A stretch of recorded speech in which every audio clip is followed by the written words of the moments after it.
James Cagney, the name alone evokes images of snarling gangsters, lightning-fast fists, and a fiery presence that crackled with energy.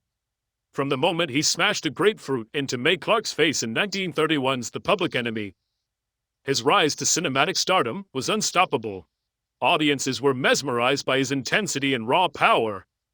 But beneath the image of the cinematic tough guy, there was more. He was a skilled dancer, a family man, even a farmer. While the world remembers him as a screen icon, Cagney's legend is far richer and more surprising than most realize. His story stretches from street-smart New York kid to Hollywood royalty. Born in the gritty, bustling heart of New York City in 1899, Cagney's early life was shaped by the rough edges of the Manhattan melting pot crowded streets, immigrant families, and constant struggle. His father, James Sr., carried a fighting spirit, bartending by trade and boxing on the side. His mother, Caroline, brought with her the strength of her Norwegian sea captain father and Irish roots. James was their second child, one of 7, though 2 brothers were lost to illness early on. Childhood wasn't easy. Frailty and sickness followed him, leaving his mother in constant fear for his survival. But somehow, in the middle of that hardship, a spark of resilience took hold. The family moved frequently within the city in pursuit of better opportunities. From East 79th Street to East 96th, James found a sense of stability at St. Francis de Sales Roman Catholic Church, where he was baptized, and decades later, where the world would gather to mourn him. With his red hair and striking blue eyes, he was a ball of energy, curious, bright, and ambitious. He did well at Stuyvesant High School, and even set his sights on Columbia College, driven by dreams of an artistic life. He studied German and joined the Student Army Training Corps, but fate intervened. The 1918 flu pandemic claimed his father, and college quickly became a luxury the family couldn't afford. Cagney had to step up. He worked any job he could find: doorman, bellhop, copy boy, even a stint with an architect. One job, though, changed everything. While working at the New York Public Library, he met Florence James, who worked in theater. She recognized something in him, a unique presence, the grit of a boxer mixed with the rhythm of a dancer. Cagney had already made an impression in his neighborhood with his tap dancing skills, often performing impromptu on cellar doors. Around this time, he also had his first brush with the movie world. His aunt lived across from Vitagraph Studios in Brooklyn. Young James would sneak peeks through the fence, watching films being shot, completely mesmerized. The idea of acting stayed with him. Florence eventually got him involved behind the scenes in a pantomime show where his brother Harry was performing. James was too shy at first to go on stage, but when Harry fell ill before a show, the director asked James to step in. To everyone's surprise, he knew every line and every move. He had been watching so closely, it was second nature. That night, he went on stage for the first time. The fear vanished, the spark ignited, never looked back. In 1919, the opportunity knocked again. A friend saw Cagney dancing at Wanamaker's department store and told him about an audition for a stage show called Every Sailor. It was an all-male chorus dressed as women, hardly glamorous, but Cagney needed the money. He only knew one dance, the complicated Peabody, but he was a fast learner. Watching the other dancers intently, he picked up their moves while waiting in line. By the time his turn came, he was ready. That performance would be the first real step toward a career that would one day redefine American cinema. An audition came up, and James Cagney walked in like he'd been rehearsing for weeks. There was something unexpectedly fun about playing dress-up, shedding his own skin, becoming someone else for a while. And let's be honest, a paycheck of $135 a week easily beat working at the department store. His mother wasn't quite as thrilled to see her son wearing a wig, though. She was proud, yes, but still held tight to the dream of a proper education for him. To keep her happy, Cagney picked up a day job as a runner for a brokerage house. But by night, he was chasing auditions soon. He landed a part in Pitter Patter, bumping his weekly pay to $155, most of which he sent home to his mother. Still, he knew he needed more, and in show business, that meant doing more. Pitter Patter not only boosted his career but introduced him to Frances Billy Vernon, chorus girl who would become his lifelong partner. Always hustling, James also worked as a dresser, hauling bags, handling costumes, whatever it took. That show kicked off a decade-long run through vaudeville and Broadway.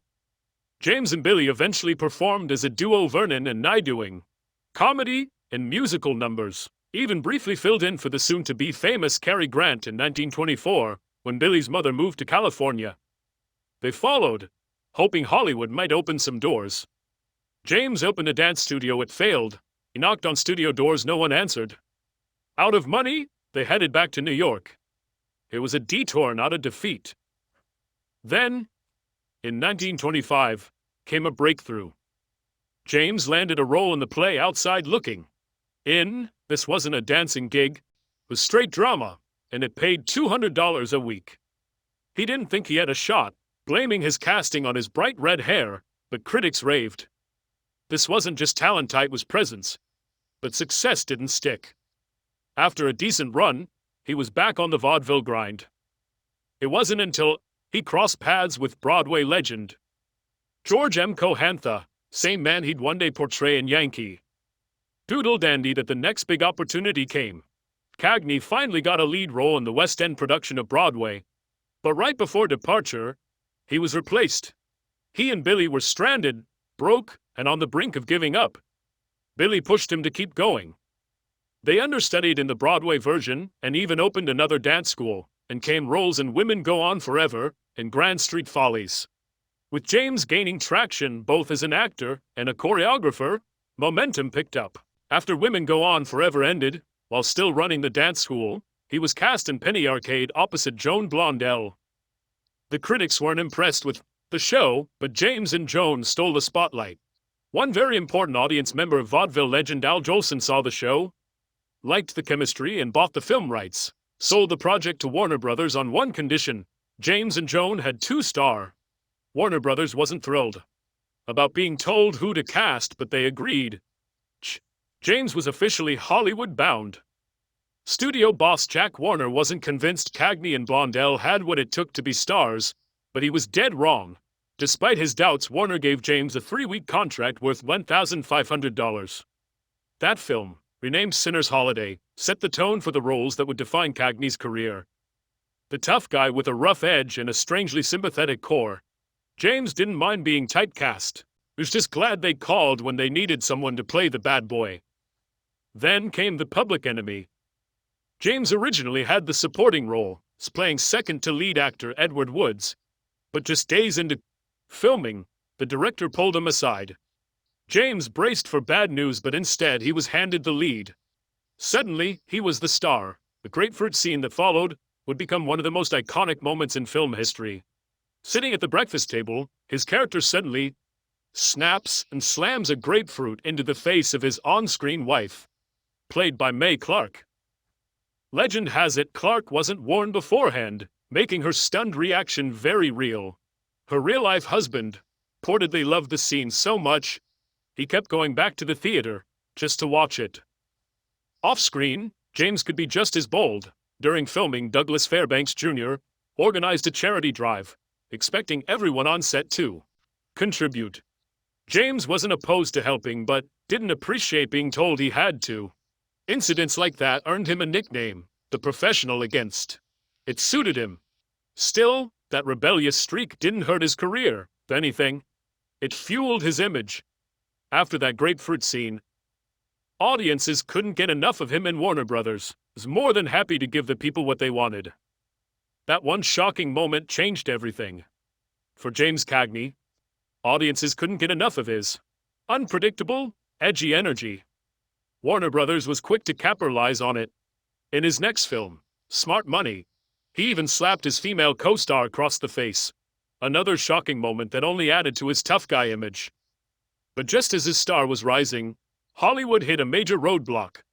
Some groups felt movies were getting too scandalous and pushed for stricter content guidelines. Enter the Hays Code, a set of rules dictating what was morally acceptable on screen. For someone like Cagney, whose fame was built on raw, violent characters, the code threatened to shut down his entire persona. Warner Brothers had to act fast. To keep their golden boy on screen, they pivoted. The solution: comedy. They reunited him with Joan Blondell in Blonde Crazy, and it turned out audiences loved his mischievous side just as much. He was genuinely funny and natural in lighter roles. But behind the scenes, things weren't so smooth. Cagney's salary didn't reflect his box office draw. He delivered hit after hit, making the studio millions. But when he asked for a raise, Warner Brothers refused. They'd even expected him to promote films he wasn't in. It was too much. Fed up, James walked away from Hollywood and returned to New York. While James was licking his wounds on the East Coast, his brother Bill stayed in Los Angeles at James's house, no less. But Bill wasn't just lounging by the pool, started acting as James's unofficial agent, and turned out to be a savvy negotiator. Soon, word came that Warner Brothers was ready to bring James back with a new offer. $1,000 a week. James accepted and headed back to the West Coast. His first film under the New Deal was Taxi, where he played a hot-headed cab driver. The irony, he didn't know how to drive and had to take lessons before filming started. Taxi also became known for a line people constantly misquote. Most think Cagney snarled, "You dirty rat," what he actually said was, "Come out and take it. You dirty yellow-bellied rat." As quote aside, the real danger on set wasn't his dialogue, it was the bullets. In the 1930s, blank rounds were expensive, so studios sometimes used real ammunition for shootout scenes. The idea was obviously not to hit anyone, but it was a risky gamble. On the set of Taxi, Cagney had a terrifying close call that shook him. Combined with the usual contract frustrations, he wanted out again. This time he tried something radical. He offered to work 3 movies for free if Warner Brothers would just let him go. They refused. That's when director Frank Capra stepped in and helped negotiate a better deal. $3,000 a week. Only 4 films a year, and top billing every time. It sounded like a dream, but James still wasn't satisfied. He wasn't just thinking about himself anymore. He'd seen young actors, some barely teenagers, being worked to exhaustion by the studios. That's when he teamed up with other stars, including Humphrey Bogart, to form the Screen Actors Guild. It was a risky move that would put him in direct conflict with Hollywood's most powerful players. Despite the tensions, Cagney continued making films for Warner Brothers after helping launch the Guild. But in 1934, things unraveled again. The studio pushed him to make 5 films in 1 year, violating his contract. They even bumped him to second billing in one of them, another breach. Most actors would have swallowed it and moved on, not James. With his brother William by his side, he sued Warner Brothers. The court battle stretched out for months, and while it wasn't easy, gave Cagney time to breathe and to explore something unexpected. Farming. He bought land upstate and discovered he loved working with his hands. The peace and simplicity of rural life offered something Hollywood couldn't, but he could only stay away from the screen for so long. As soon as a new offer rolled in, the boots went back in the barn. This time it wasn't Warner Brothers knocking, it was Grand National. Films, they offered a different kind of deal. No weekly salary, but $100,000 per film, plus a share of the profits. It sounded perfect to James. If the movies were good, he'd make a fortune. But Grand National turned out to be anything but a dream. Grand National turned out to be a far cry from Warner Brothers. Back in California, James's brother William kept the legal battle going, and came victory. Not only did James win the lawsuit, but Warner Brothers came crawling back with a new offer that was too good to ignore. $150,000 per film. Only 2 movies a year and full creative control to choose his projects. Going head-to-head with the studio system had actually paid off. Not just for Cagney, but as inspiration for countless other actors facing similar fights. In 1938, James starred in Angels with Dirty Faces alongside Humphrey Bogart and a wild group of young actors called the Dead End Kids. These kids were infamous for causing chaos on set. They once even stole Bogart's pants. But when they tried their usual antics with Cagney, they hit a wall. One of them, Leo Gorcey, thought he could ad-lib lines and clown around like usual. He quickly learned Cagney wasn't just playing a tough guy on screen, those street smarts were the real deal. To put an end to the nonsense, James reportedly clocked him in the nose. After that, the dead-end kids knew exactly who was in charge. Cagney had become synonymous with gritty street roles. Tough, fast-talking, unpredictable.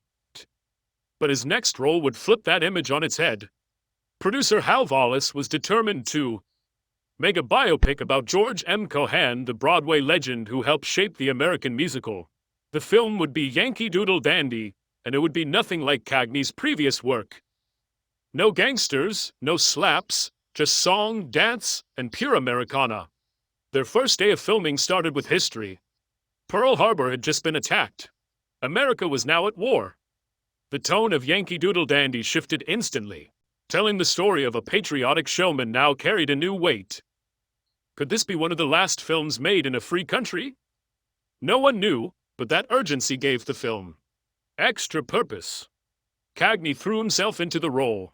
In one scene, he launched into a tap dance routine entirely unscripted. In another, he fractured a rib, but kept on going. He was determined to make this performance unforgettable. The effort paid off. Yankee Doodle Dandy was a massive hit, and Cagney took home the Academy Award for Best Actor, the first ever given for a musical performance. Riding that wave, he and his brother William decided to take a leap. They launched Cagney Productions. James wasn't just starring in films now, he was producing them, making the big decisions behind the scenes. He even found time to entertain American troops overseas and serve as president of the Screen Actors Guild. For a while, everything was clicking. But success in Hollywood is rarely permanent. Cagney Productions struggled. The films didn't connect with audiences and the dream started to slip. Eventually, James had to sign the company over to none other than Warner Brothers. Just like that, he was back where he started playing the familiar tough guys in familiar stories. You might think all that dancing and flag-waving would have softened him, but Cagney's fire never dimmed. By 1955, when he joined the cast of Mr. Roberts, Cagney was a full-blown Hollywood legend. The film's director, John Ford, was legendary in his own right for his masterpieces and for his legendary temper. When Ford met Cagney at the airport, he said with a smirk, "We're going to have some fun, you and I." Cagney didn't flinch. He later challenged Ford to a fight if things got out of hand. He wasn't bluffing. If it came to that, James was ready to throw down. Seething over Cagney's constant tardiness, director John Ford probably wanted to throw a punch, but he wisely walked away. Cagney's next clash wouldn't end so peacefully. After decades of hits, it was a 1962 comedy that pushed him over the edge. 1, 2, 3, directed by Billy Wilder, paired Cagney with a younger German actor, Horst Buchholz, who constantly tried to upstage him. For a seasoned pro like Cagney, it was the final straw. When filming wrapped, he quietly stepped away from Hollywood and retired. But retirement didn't bring peace. Behind all the gangster bravado and showbiz sparkle, James Cagney was a family man with his own set of struggles. His first marriage, to Frances Billy Vernon in 1922, ended in divorce by 1931. A year later, he married dancer Jean Cagney, this time for good. They stayed together until his death in 1986 and adopted 2 children, James Jr. and Kathleen. Sadly, family life wasn't without pain. His relationship with James Jr. fractured in later years, and the two remained estranged. When James Jr. died of a heart attack in 1984, the grief was heavy. His daughter Kathleen also drifted away later in life. The tough guy who played so many volatile characters had his own personal heartbreaks. Away from the cameras, Cagney had a quieter, more grounded side. Years earlier, a simple lecture on soil conservation had sparked a deep interest in farming. During one of his Hollywood battles with Warner Brothers, he bought a 100-acre farm on Martha's Vineyard.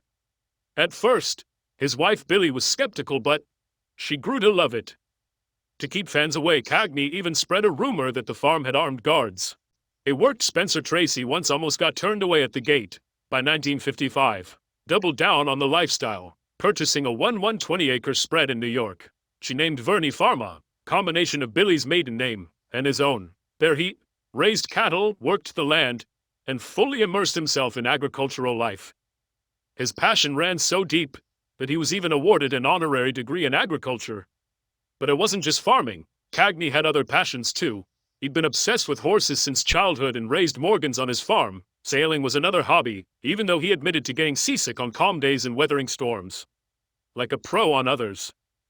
He also painted, often gifting his work to friends but never selling it. He considered himself just an amateur. Despite his talent, then, his health took a hit. A minor stroke in 1955 left him shaken. Depression followed. Couldn't dance, ride, or paint like he used to. It looked like his story had reached its final chapter. But fate had one more twist. In 1981, after 20 years of retirement, Cagney made a brief but powerful return in the film Ragtime. To shoot his scenes, traveled to the UK, and arrived in true Cagney fashion, stepping off the Queen Elizabeth II, to a roaring crowd of fans. Security was stunned. A man who hadn't acted in 2 decades still drew the kind of welcome reserved for royalty. And then, an even more surreal moment. During a performance for the Queen Mother's birthday, something happened no one expected. She rose to her feet in a standing ovation, then broke royal protocol to go backstage and meet him. Even in his later years, Cagney's magnetism hadn't faded, but time catches up with everyone. On Easter Sunday, 1986, James Cagney died of a heart attack. His funeral was a star-studded affair. Ballet icon Mikhail Baryshnikov attended. New York's governor showed up. President Ronald Reagan delivered the eulogy. But the final surprise came with the reading of his will. James Cagney left nothing. To his son's family, or to his daughter. His entire estate went to his wife Billie, who had been by his side for 64 years. It was a complex, bittersweet ending to a larger-than-life story. James Cagney wasn't just the snarling gangster with the fast fists. He was a farmer, painter, a fighter, a husband, and a man of deep contradictions. His story was tougher, richer, and more human than Hollywood ever showed.